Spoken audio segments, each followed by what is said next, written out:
10th இது என்ன number?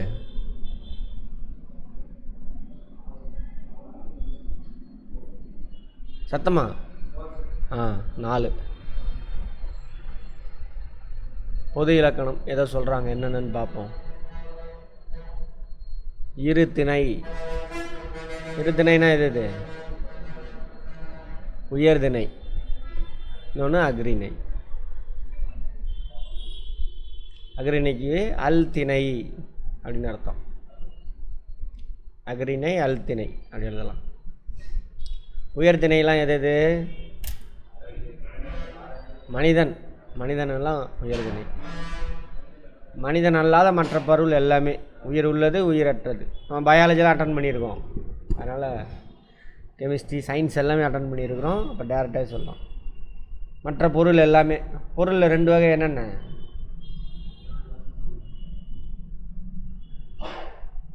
உயிர் உள்ளது உயிரற்றது. பிரபஞ்சத்தில் 2 தான் இருக்குது, பஞ்சபூதம்லாம் இல்லை, 2 பூதம் தான். என்னென்ன? ஆமாம், ஆற்றல் பருப்பொருள்.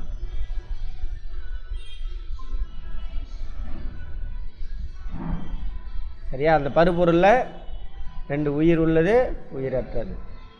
அந்த உயிர் உள்ளதில் மனிதர்கள் மட்டும் எதில் வருவாங்க? உயர்திணை. மற்ற உயிர் உள்ளது உயிரற்ற எல்லாமே என்னது? அக்ரிணை. அக்ரிணைக்கு இன்னும் பேர் என்ன? அல்திணை. அடுத்து ஐம்பால்.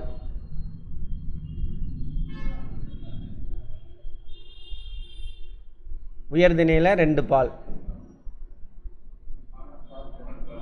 2 பாலா? 3 பால். ஆண்பால், பெண்பால், பலர்பால். அக்ரிணையில் 2 பால். என்னென்னது? ஒன்றன்பால், பலவின்பால். அவ்வளோதான். அங்கே ஆண்பால் பெண்பால்லாம் கிடையாது. பால் என்பது திணையில் உட்பிரிவு. பால் அப்படின்னா பகுப்பு பிரிவு அப்படின்றாங்க. பால் என்பதற்கு பொருள் பகுப்பு பிரிவுன்னு அர்த்தம். 5 வகைப்படும். பால் 5 வகைப்படும். உயர்திணையில் ஆண்பால், பெண்பால், பலர்பால். இதில் அப்போதைக்கு அவங்களாம் இல்லை போல் இருக்கு. யார்? திருநங்கைகள் திருநம்பிகள். அந்த கான்செப்ட் அப்படி இல்லை போல் இருக்கு. இருந்திருக்கும், அவங்களுக்கு முக்கியத்துவம் கொடுக்க விட்டுருப்பாங்க.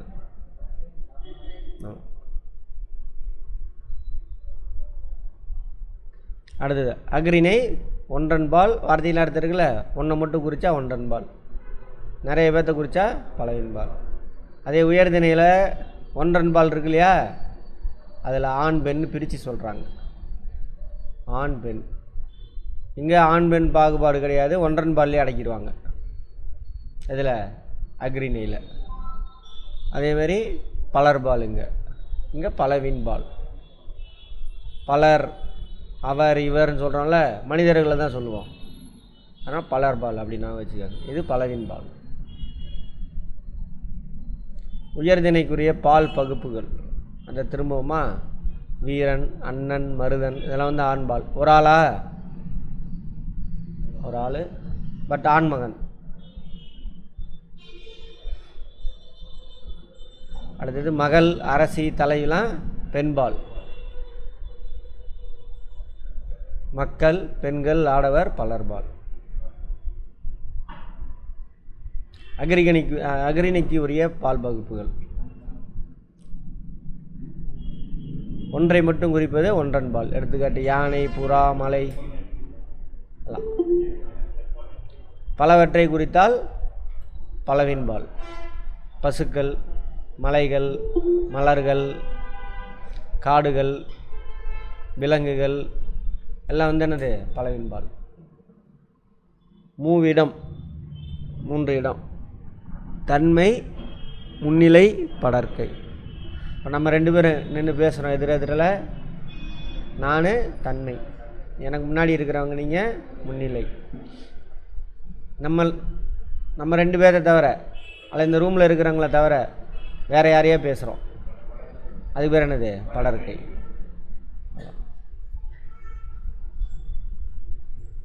தன்மை. தன்மை பெயர்கள். தன்மை வினைகள். இது பெயர் சொல்லு, இது வினை சொல்.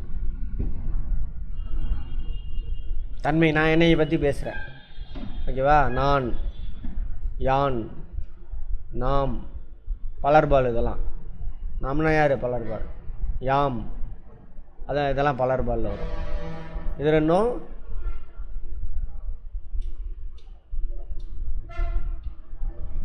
சரியா? நான், யான் சிங்குலர். நான் சரியா? ஆமாம். அதில் என்ன தெரியாது? ஆண் பெண் தெரியாது, பால் தெரியாது. ஆமாம், சரி. தன்மை வினைகள் என்னையை பற்றினது. நான் செய்கிற செயல். வந்தேன், வந்தோம். வந்தேன்னா சிங்குலரு, வந்தோம் ப்ளூரல். நாங்கள் வந்தோம், அந்த மாதிரி. முன்னிலை உங்களை பற்றி பேசுகிறோம். முன்னிலை பெயர்கள். நீ பெயர் சொல்லதெல்லாம். நீர், நீவீர், நீங்கள். இதில் இது மட்டும்தான் என்னது? சிங்குலரு, மற்றதெல்லாம் ப்ளூரல். நீர், நீவீர், நீங்கள், அந்த மாதிரி அவங்கள சொல்கிறேன். முன்னிலை வினைகள். நீங்கள் நடந்தாய், முன்னாடி இருக்கிறவன்ட்ட நான் சொல்கிறேன். நடந்தாய், நீ நடந்தாய். வந்தீர், வந்தீர்கள். நீங்கள் சென்றீர்கள், நீங்கள் சென்றீர்கள். முன்னாடி இருக்கிறவங்கள சொல்கிறேன். அது படற்கை. நானும் இல்லை, உங்களையும் சொல்லலை, வேற ஒருத்தனை பற்றி சொல்கிறோம். சரியா? அவன், இதெல்லாம் பெயர்கள், படற்கை பெயர். அவள், அவர், அது, அவை. அது அவையெல்லாம் எது? இதெல்லாம் வந்துட்டு உயர்திணை, இது அகரிணை. ரொம்ப யோசிக்காதீங்க, சிம்பிளாக யோசிங்க. ரைட். இல்லை, இது மூணையும் கேட்டேன். இது 3 என்ன, இது 2 என்னன்னு கேட்டேன். அது ஓகே. நான் கேட்டது இதுக்கு என்ன வித்தியாசம்? இது உயர்திணை, இது அகரிணை. உயர்திணையில் நீங்கள் சொல்கிற மாதிரி அவன், அவள் சிங்குலர், இது ப்ளூரல். அது அவை, அது வந்து என்னது? சிங்குலரு, அவை ப்ளூரல். ஒன்றன்பால் பலவின்பால். இது ஆண்பால், இது பெண்பால். அவர் பலவின், பலர்பால். பலவின்பாலில் பலர்பால். உயர்திணையில் அவர், இவர் தான் சொல்லணும். படற்கையில் வினைகள். வந்தான், யாரோ ஒருத்தனை. வந்தாய்னா முன்னிலை. வந்தேன்னா நான், தன்மை. வந்தான், யாரோ ஒருத்தன். நம்ம 2 பேருக்கும் சம்மந்தம்லாம் வேற ஒருத்தன். சென்றால், படித்தனர். முன்னிலை இருந்தால் எப்படி சொல்லணும்? இதை முன்னிலை கேட்குற. படித்தாரா? படித்தார்னா வேற எங்கே ஆகணும்? நம்ம தன்மை தான் படித்தேன். முன்னிலை நீங்கள். படித்தனர், படித்தனர், படித்தீர்கள். படித்தனர், படித்தீர்கள். சரியா? பன்மை வரணும். அதே நேரத்தில் படித்தீர்கள். படித்தனர் இறந்த காலம், ஸோ அதனால் படித்தீர்கள் வருதா? அடுத்தது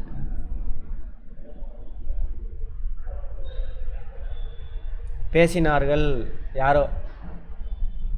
படற்கையில் முன்னிலை சொன்னால் எப்படி பண்ணும்? பேசினீர்கள். Very good. பறந்தது, பறந்தன. படற்கை யாரோ இருக்கக்கூடிய என்னது? அக்ரிணை. எதிரான மேலே உள்ளதுனா என்னது? உயர்திணை. அவ்வளோதான். வலு, வலாநிலை, வலு அமைதி. வலு நிலை, வலாநிலை, வலு அமைதி அப்படின்னு 3 சொல்கிறாங்க. இலக்கண முறையுடன் பிழையின்றி பேசுவதும் எழுவதும் வலாநிலை. இது வலா. இலக்கணத்தை வந்து வலுவாமல் இருக்கிறது வலா. இலக்கணத்தை வலுவாமல் இருக்கிறது வலா. ஓகேவா? அப்படின்னு வச்சுக்கோங்க. வாங்க வாங்க. அடுத்தது இலக்கணத்தை தழுவி வர்றது. ஓகே. இலக்கண முறையின்றி பேசுவது எழுதுவது வலு.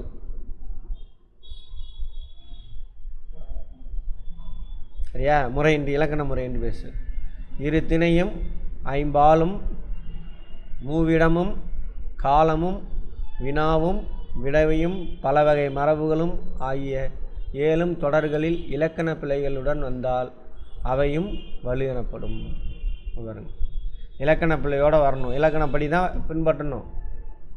அது இந்த 7 எது? திணை, இருதிணை, ஐம்பால், 2வது 1 2, மூவிடம், காலம், சரியா? அடுத்தது வினா, விடை, பல வகை மரபுகள். ஒரு சில மரபுலாம் பார்த்தோம்ல, மரபு சொற்கள், அதெல்லாம் வழி இலக்கணத்தை பின்பற்றாமல் வந்தால் அதுக்கு பேர் என்னது? வலுநிலை. இலக்கண பிழை இல்லாமல் இருந்துச்சுன்னா வலாநிலை. அவ்வாறு இலக்கண பிழைகள் இல்லாதிருப்பின் அவை வலாநிலை எனப்படும். வலாநிலை அதுதான் பேசுனது. வலு வலாநிலை சொல்கிறாங்க, திணையில் சொல்கிறாங்க. செலியன் வந்தது, வலு அப்படின்னா என்ன அர்த்தம்லாம்? இலக்கண பிழை இருக்குது. செலியன் யார்? உயர்திணை. செலியன் எப்படி சொல்லணும்?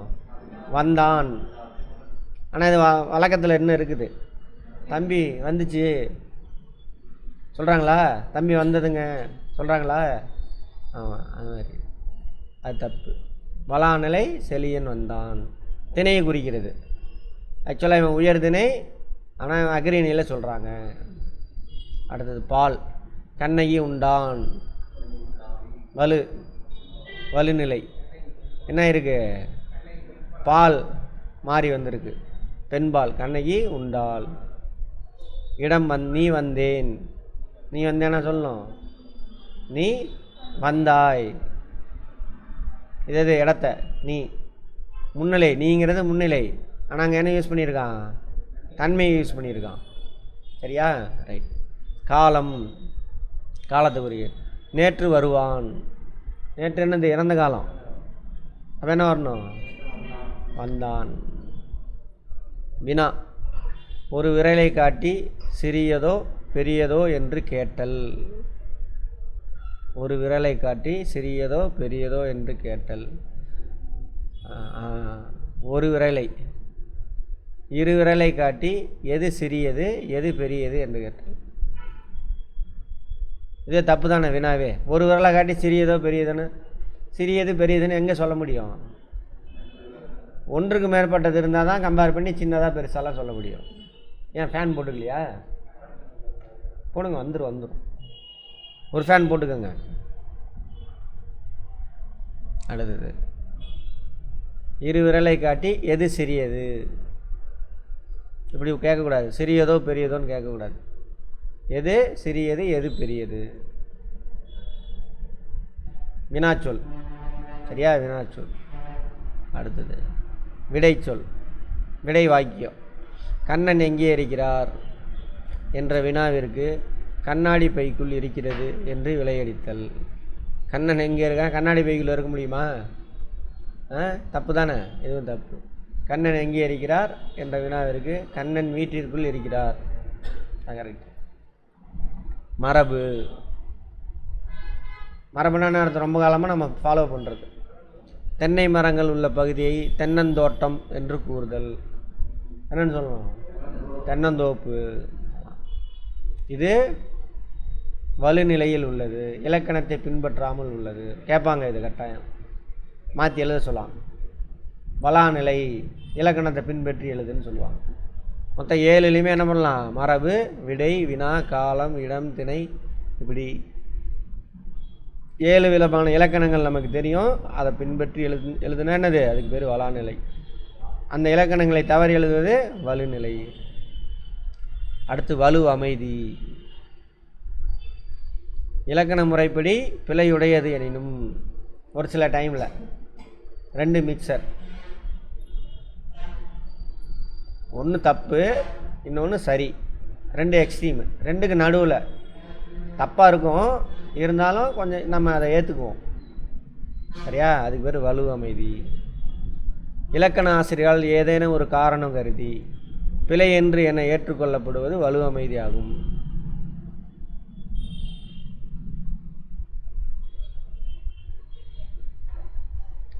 வலு அமைதி நம்ம சொல்லுவோம்ல, நாயெல்லாம் வச்சு கொண்டிக்கிட்டு இருக்கான், அப்படியே வாடா போடான்ட்டு, நாயை வாட போடான்னு சொல்லாமா? என்னது அது? சொல்லக்கூடாது. வா, ஓ, அது இது தானே சொல்லணும். நம்ம பேர் சொல்லி கூப்பிட்றது. டாமி வந்துட்டான் அப்படின்னு. அதெல்லாம் ஏற்றுக்கிட்டோம். நம்ம தப்பு இலக்கணப்படி அப்படி பேசக்கூடாது. இருந்தாலும் என்ன பண்ணிக்கிட்டோம்? ஏற்றுக்கிட்டோம். ஸோ அதனால் அதுக்கு பேர் என்னது? வலுவமைதி. திணை வலுவமைதி. திணை தானே அது. அக்ரணியை உயர்தினையாக நம்ம ஏற்றுக்கிட்டோம். அந்த மாதிரி என் அம்மை வந்தால், மாடை பசுமாட்டை அப்படி தான் சொல்லுவாங்க. காளமாட்டை அதே மாதிரி பேர் சொல்லி கூப்பிடுவாங்க.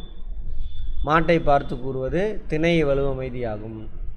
இங்கு உவப்பின் காரணமாக அக்ரிணை உயர்திணையாக கொல்லப்பட்டது. உவப்புனா என்ன அர்த்தம்? பாசம் அந்த மாதிரி வச்சுக்கலாமா? பாசம் அந்த மாதிரி. அடுத்து பால் வலுவமைதி. ஆமாம் தானே? பொண்ணுங்களாம் என்ன பண்ணிக்கிறீங்க? வாடி போடின்னா பேசுகிறீங்க. வாடா போடான்னு பேசிக்கிறீங்களா?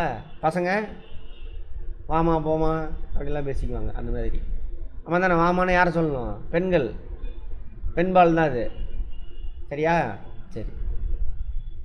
வாடா ராசா, வாடா கண்ணா என்று தன் மகளை பார்த்து தாய் அழைப்பது பால் வலுவமைதி.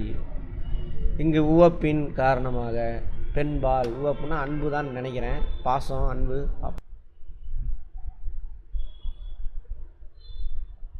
ஆமாம் தானே? மகிழ்ச்சியாக இருக்கும்போது எப்படி கூப்பிடுவாங்க? வாடா ராசா கண்ணா அப்படின்னு கூப்பிடுவாங்க. சரியா? யாரை பார்த்து? மகளை பார்த்து. கோவம் வந்துருச்சுன்னா என்ன பண்ணுவாங்க? அம்மா அறிவு கட்டவலே அப்படி தான் திட்டுவாங்க. கோவம் வந்துருச்சுன்னா அதுக்கு முன்னாடி வாடா கண்ணு போடா கண்ணும்பாங்க. ஏன்னா இப்போ மகிழ்ச்சியாக இருக்காங்க. அதான் உவப்பு, மகிழ்ச்சி. அடுத்தது இட வலுவமைதி. தன்னிலை முன்னிலை படர்க்க, அதை மாற்றி ஏற்றுக்கிறோம். மாறன் என்பான் தன்னை பற்றி பிறரிடம் கூறும் பொழுது இந்த மாறன் ஒரு நாளும் பொய் கூற மாட்டான் என தன்மையினை படர்க்க இடத்தில் கூறுவது இடவல்மை. சரியா? இப்போ நான் மாறேன், நான் தானே சொல்லணும். நான் இந்த மாதிரி பொய் சொல்ல மாட்டேன், சரியா, நேர்மையாக இருப்பேன் அப்படின்னு நான் தான் சொல்லணும். அங்கே என்ன பண்ணுறேன்? இந்த மாறன் அப்படின்னா வேற எங்கேயே இருக்கிறவன். உங்களையும் நான் என்ன சொல்ல மாட்டேன்? பேர் சொல்லி சொல்ல மாட்டேன். நீங்கள், நீ அப்படி தான் சொல்லணும். முன்னிலையிலையும் வேறு நம்ம இடத்துல இல்லாதவன் தான் படம் இருக்கு. அங்கே தான் அவனை தான் பேரை சொல்லி விடுவோம். சரியா? ரைட். இந்த மாறன் என்னை நான் சொல்லிக்கிறேன். இந்த சிவா ஒரு நாளும் பொய் சொல்ல மாட்டான். படர்க்கை இடத்துல சொல்கிறேன். தன்மையை வந்து என்ன சொல்கிறோம்? படர்க்கை. அடுத்து கால வலுவமைதி.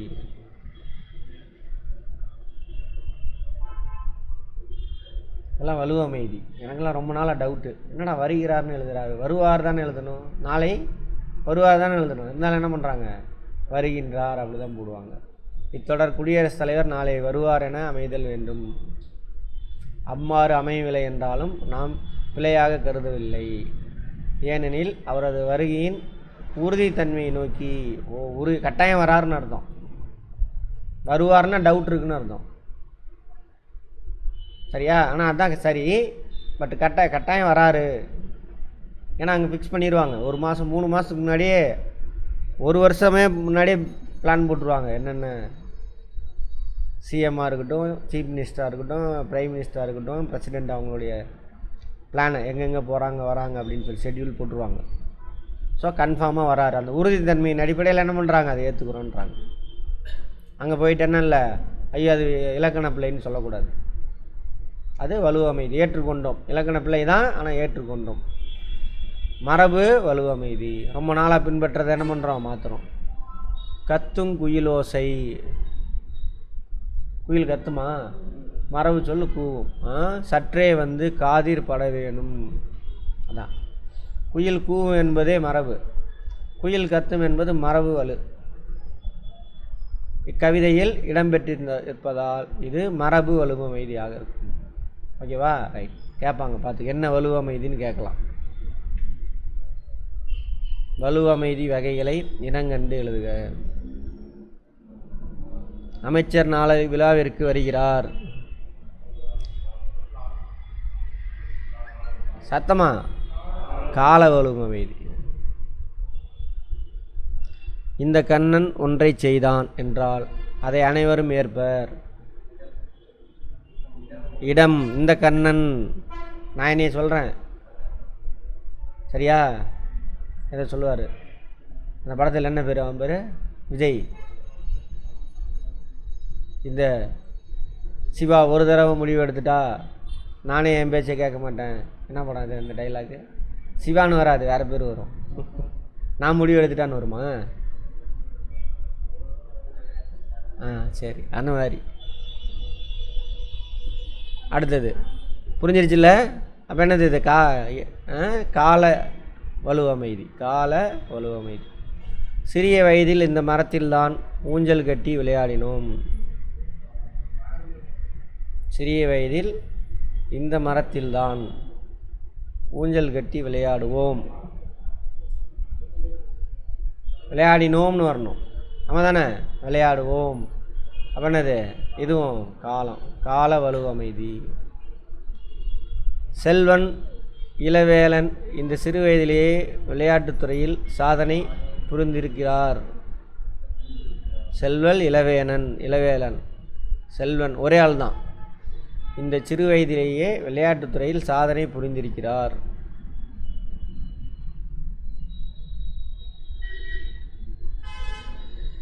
எதில் வரும்?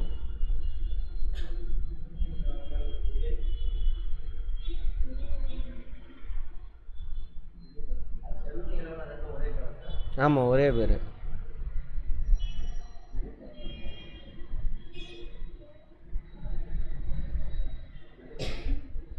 புள்ளி தானே வச்சுருக்கு, கம்மா போட்டால் தான் வேறு பேர் வரும். செல்வின்னு சொல்கிறோம்ல, இருக்கலாம்.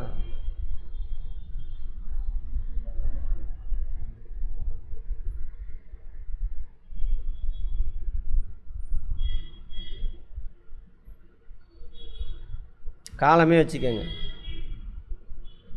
புரிந்துள்ளார், புரிந்திருக்கின்றார், சரி, அதை விட்டுருங்க, பேசிக்கோ. அடைப்புக்குறிக்குள் உள்ளவாறு மாற்றுக.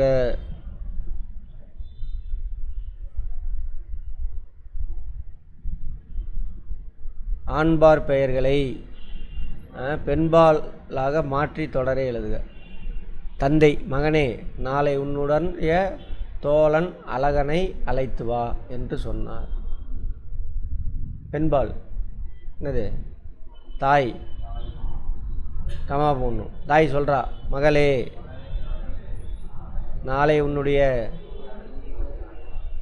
தோழி அழகியை அழைத்து வா என்று சொன்னார். அக்கா நேற்று வீட்டுக்கு வந்தது. அக்கா புறப்படும் பொழுது அம்மா வழி அனுப்பியது. வலுவை வளாநிலையாக மாற்றுக. அக்கா நேற்று வீட்டுக்கு வந்தார். அக்கா புறப்படும் பொழுது அம்மா வழி அனுப்பினார். இதோ முடித்து விடுவேன் என்ற செயலை முடிக்கும் முன்பே கூறினார். வளாநிலையை வலு அமைதியாக மாற்றுக. வலு அமைதியாக மாற்றணும்.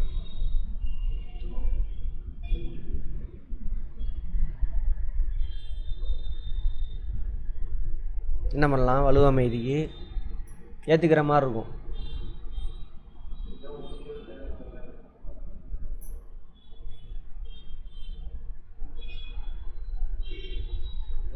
ஏதோ முடித்து விட்டேன். முடித்து விட்டேன்,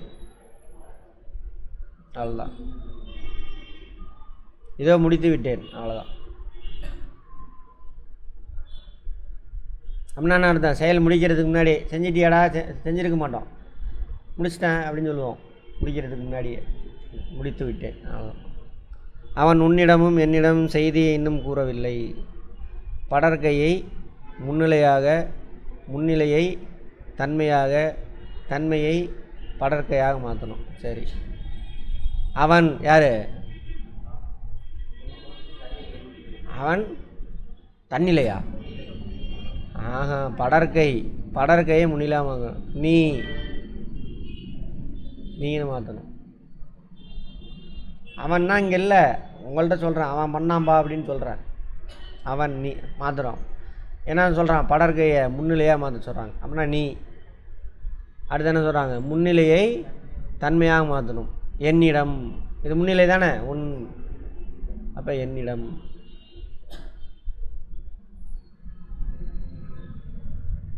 எதுவுமே மனப்பாடம் பண்ண வேணாம். அந்த ஒரு சில எது வல்லின மிகுமிடங்கள், மிகா இடங்கள், அது மாதிரி 1 2 மட்டும் மனப்பாடம் பண்ணால் போதும். மற்றதெல்லாம் வார்த்தைக்குள்ளேயே அர்த்தம் இருக்குது. அதை பிடிச்சி போனாவே போதும். சரி, அடுத்து என்ன சொல்கிறாங்க, என்னிடம். ஓகே, முன்னிலையை தன்னிலையாக, தன்மையை படர்க்கையாக மாற்றணும். அவனிடம். சரி, நீ என்னிடமும் அவனிடமும் செய்தியை இன்னும் கூறவில்லை. செட் ஆயிடுச்சு, அவ்வளோதான்.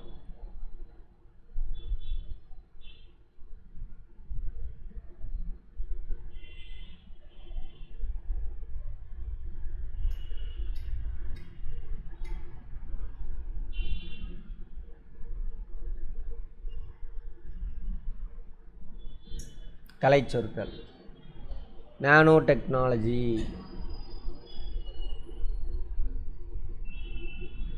நானோ டெக்னாலஜின்னு என்னென்னு தெரியுமா? என்னது?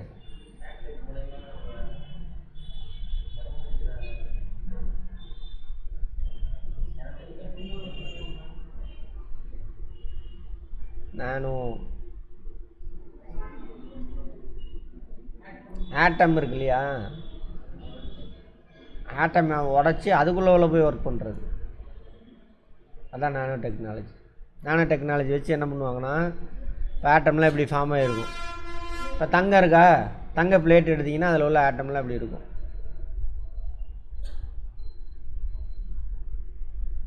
இப்படி ஃபார்ம் ஆகிருக்கும்.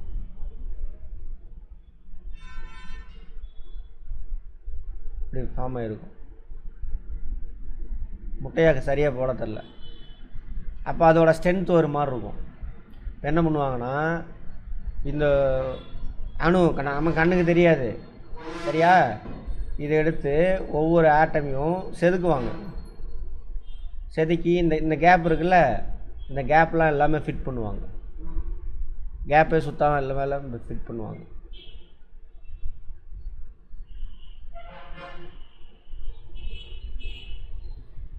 அப்போ கேரக்டர் இன்னும் வேறு மாதிரி பயங்கர ஸ்ட்ராங் ஆகிரும். அதே தங்கம் தான், அதே பிளேட்டு தான், அது ஒரு ஃபார்மில் பாண்டிங்கில் இருக்கும். அது சரிக்கு அந்த கேப்லாம் எல்லாமே என்ன பண்ணுவாங்க, கரெக்டாக ஃபிட் பண்ணுவாங்க. ஆனால் இதுவும் என்னது, தங்கம் தான், கோல்டு தான். பட் இதோட ஃபிசிக்கல் கேரக்டரும் இதோட ஃபிசிக்கல் கேரக்டர் வேறையே, பயங்கர ஸ்ட்ராங்காக இருக்கும், அவ்வளோ சீக்கிரம் உருகாது. அந்த மாதிரி இதோட கம்பேர் பண்ணும்போது அந்த மாதிரி ஒரு மெட்டீரியலில் இருக்கக்கூடிய ஆட்டம் அல்லது மாலிகுல் என்ன பண்ணுவாங்க, ஸ்ட்ரக்சரை மாற்றி ஃபிட் பண்ணுவாங்க. அதுக்கு பேர் தான் நானோ டெக்னாலஜி. இப்போ நம்ம நிறைய பொருளுக்கு நானோ டெக்னாலஜியில் தான் பயன்படுத்துகிறோம். இந்த சைக்கிள்லாம் இருக்கா, வெயிட்டே இருக்காது பாருங்கள், வெயிட்டே இருக்காது. நானோ டெக்னாலஜி பதிவு மாற்றி தான் அப்படி. அதனால தான் சைக்கிள்லாம் 1 லட்சம் 2 லட்சம்லாம் இருக்குது. இந்த லேப்டாப் வெயிட்டு கூட இருக்காது சைக்கிள், ஆனால் ஸ்ட்ராங்காக இருக்கும், நம்மளை தாங்கும். இந்த நானோ டெக்னாலஜி தான். மீ நுண் தொழில்நுட்பம். நுண் தொழில்நுட்பம் மைக்ரோ டெக்னாலஜின்னு வச்சுக்கோங்க. நுண் அதுக்கு மேலே போகிறோம். ஃபிசிக்ஸில் பார்த்துருப்போம் பாருங்கள், மைக்ரோ, அதுக்கு கீழே தான் நானும் வரும். நம்மவா அடுத்தது பயோ, என்னது உயிரியல். பயோ உயிரி தொழில்நுட்பம். டெக்னாலஜினா தொழில்நுட்பம். அதானங்க டெக்னாலஜினா என்னங்க, தொழில்நுட்பம் சார். அப்படின்னா என்ன, தமிழ் வார்த்தையில் அர்த்தத்தை தெரியுங்க தெரியும். இந்த வார்த்தையெல்லாம் தெரியாமல் பயன்படுத்திகிட்டு இருக்கிறோம், வார்த்தைக்கு அர்த்தம் புரியாமையே பயன்படுத்துகிறோம். சொல்லியிருப்பேன் நான் கிளாஸ்லேயே, டெக்னாலஜி டெக்னிக்ன்ற வார்த்தையிலேருந்து வந்து தான் டெக்னாலஜி. தமிழில் தொழில்நுட்பம்.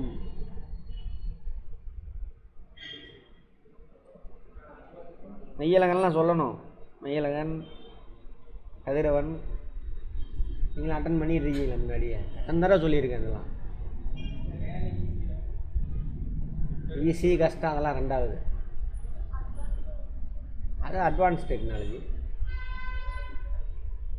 லேட்டஸ்ட் டெக்னாலஜி லேட்டஸ்ட்டாக வந்தது.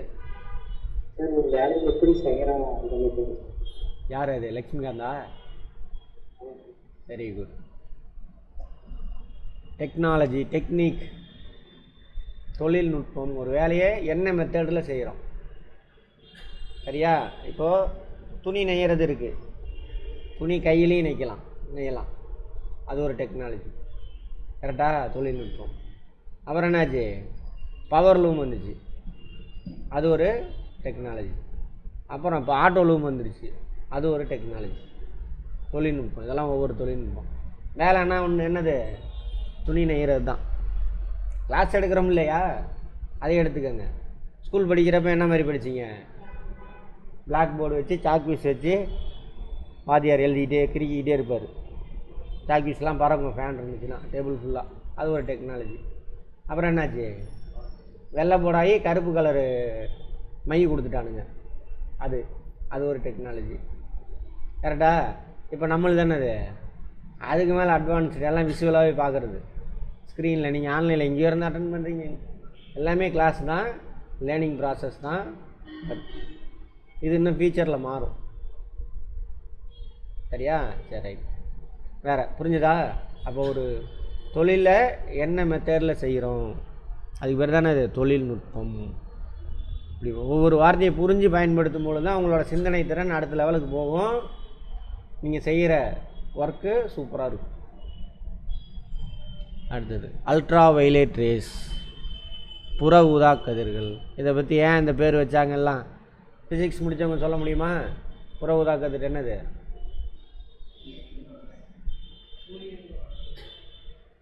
சரி, அது ஓகே. அது ஏன் புற ஊதா கதிர்னு வச்சாங்க?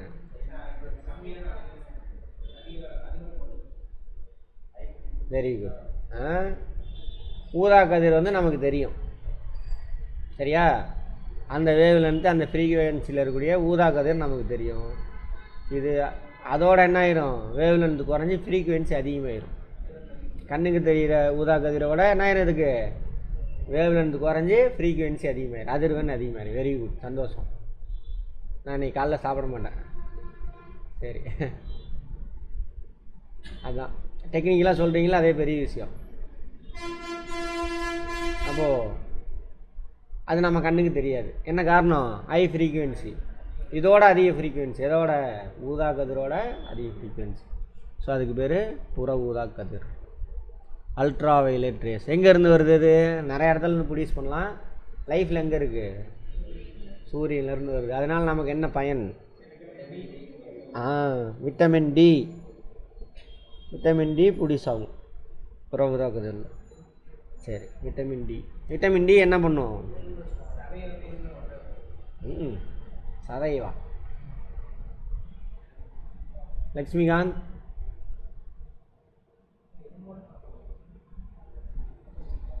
கால்சியம் சாப்பிட்றோம்ல, அந்த கால்சியமை எலும்பு கூட போய் ஒட்ட வைக்கும்.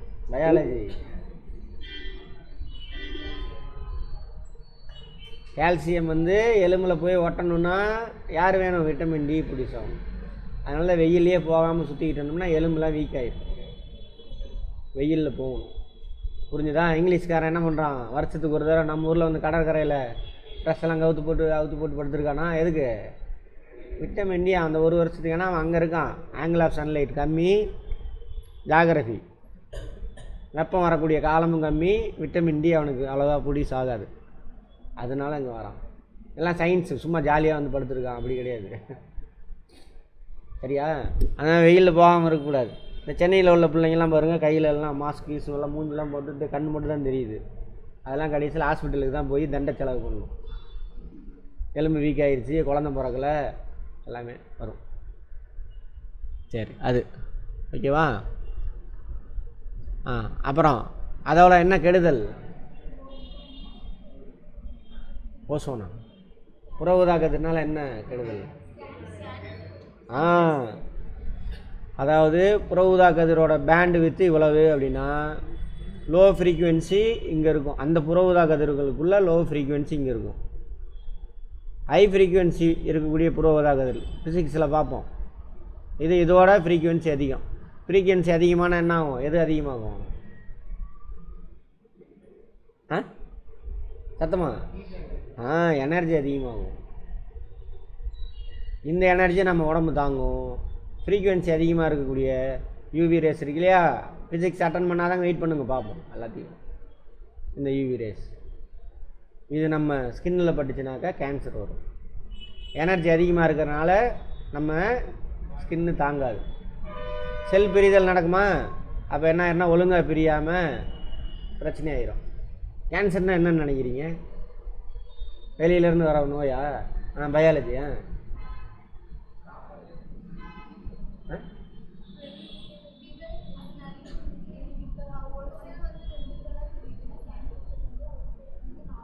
Very good. ஏன் அப்படி நடக்குது? செல் பிரிதல் நடக்கும் பொழுது இந்த மாதிரி யாராவது டிஸ்டர்ப் பண்ணிட்டாங்கனாக்கா செல்லு ஒழுங்காக பிரியாது. சரியா? ஸோ மென்டல் குழந்தை இருக்கா, 2 குழந்தை வீட்டில் பிறகுது, ஒரு குழந்தை மென்டல் ஆகிட்டான், என்ன பண்ணுவான்? மூளை ஏதோ சம்திங் பிரச்சனையாகி தான் பிறகுறான். அவன் என்ன பண்ணுவான்?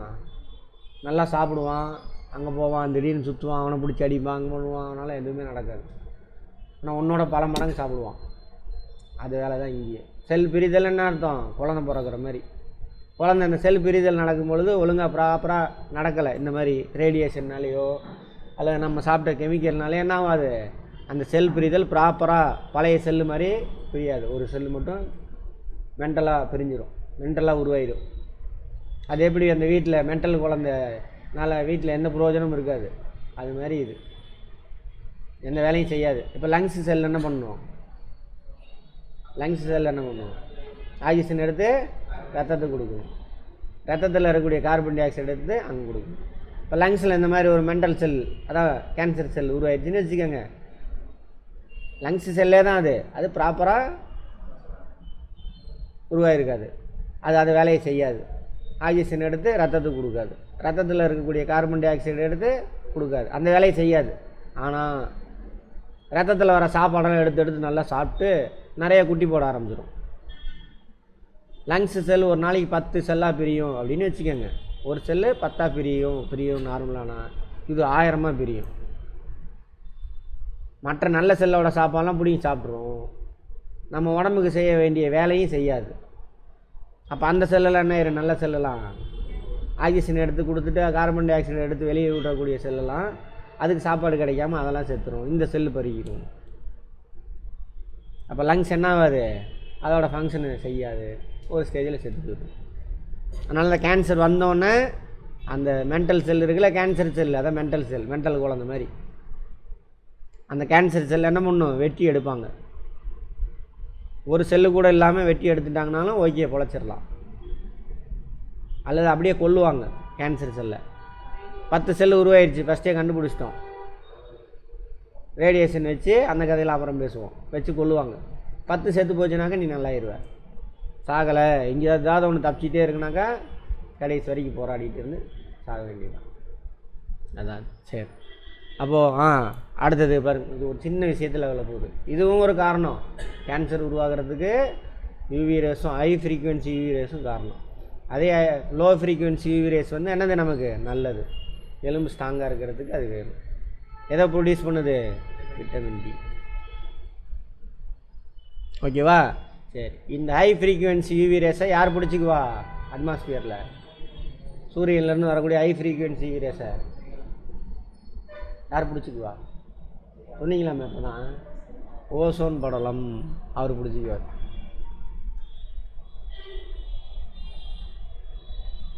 தனித்தனி சப்ஜெக்டில் எல்லாம் ஒன்றுக்குள்ளே ஒன்று சுற்றியில் நடக்கிறது புரிகிறதுக்காக தனித்தனி சப்ஜெக்டாக வச்சுருக்கிறானுங்க.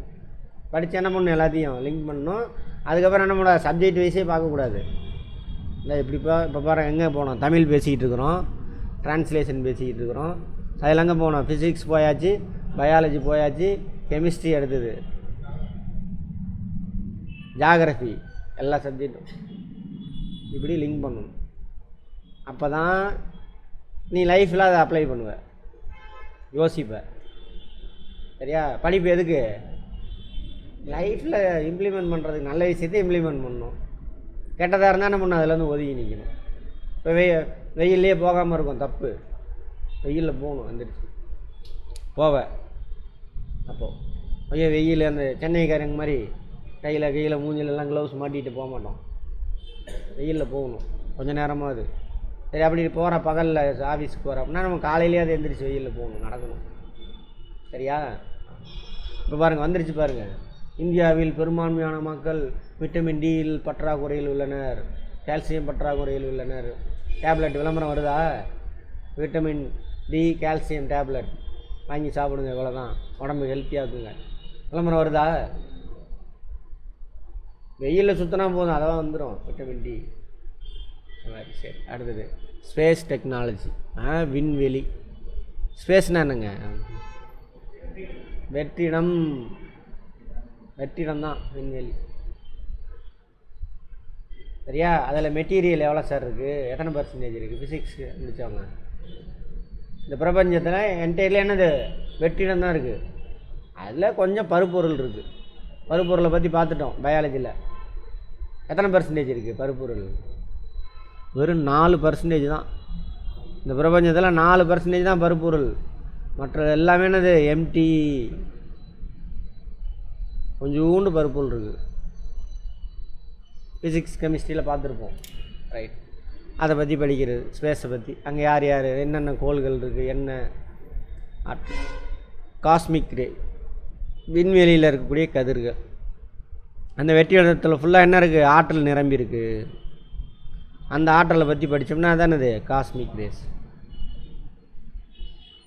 அடுத்து இன்ஃப்ராரெட் ரேஸ். அல்ட்ரா வயலட் மாதிரி இது இன்ஃப்ராரெட். பேண்ட் வித்தில்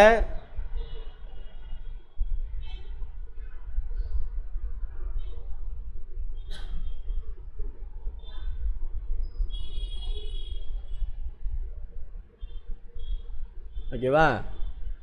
இது நம்ம கண்ணுக்கு தெரியக்கூடிய ஃப்ரீக்குவென்சி, வேவ் லென்த் இருக்கக்கூடியது. இதுக்கு கீழே போயிடுச்சுனாலும் நமக்கு தெரியாது.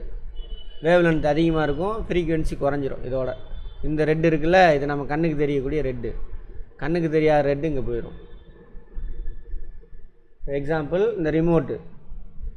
இந்த லைட் இருக்கா ரிமோட்டில், அங்கே டிவியில், கம்ப்யூட்டரில், ஃபேனில் லைட் இருக்கும். ஓகேவா? சரி, இதில் இன்ஃப்ராரெட்டு தான் இருக்கும். இங்கேருந்து அமுக்கும் பொழுது இன்ஃப்ராரெட் லைட்டு தான் அங்கே போகும், ஆனால் நம்ம கண்ணுக்கு தெரியாது. ஸோ அதோட லோ ஃப்ரீக்குவென்சி இன்ஃப்ராரெட். அதான் அகச்சிவப்பு கதிர்கள். சிவப்பு கதிர்னால் நம்ம கண்ணுக்கு தெரியும், அகச்சிவப்புனா அதோட கம்மியான ஃப்ரீக்குவென்சி இருக்கக்கூடியது அப்படின்னு அர்த்தம். ரிமோட் கண்ட்ரோல் இதெல்லாம் எது தான் யூஸ் ஆகுது? இன்ஃப்ராரெட். ஓகேவா? புரிஞ்சு படிங்க எல்லாத்தையுமே. சுரேந்தர்கிட்ட பேசுனீங்களா யாராவது நீங்கள்? எக்ஸாம் எப்படி எழுதினார்னு என்ன சொன்னா? அப்படி எப்படி இருந்துச்சாம்மா? சரி, வேறு கிளாஸ் எப்படி யூஸ்ஃபுல்லாக இருந்ததாம்மா? அதை பற்றி கேட்கல, கேளுங்க. கிளாஸுக்கு வந்ததுனால என்ன நன்மைன்னு கேளுங்க, சொல்லுவார். ம் ம்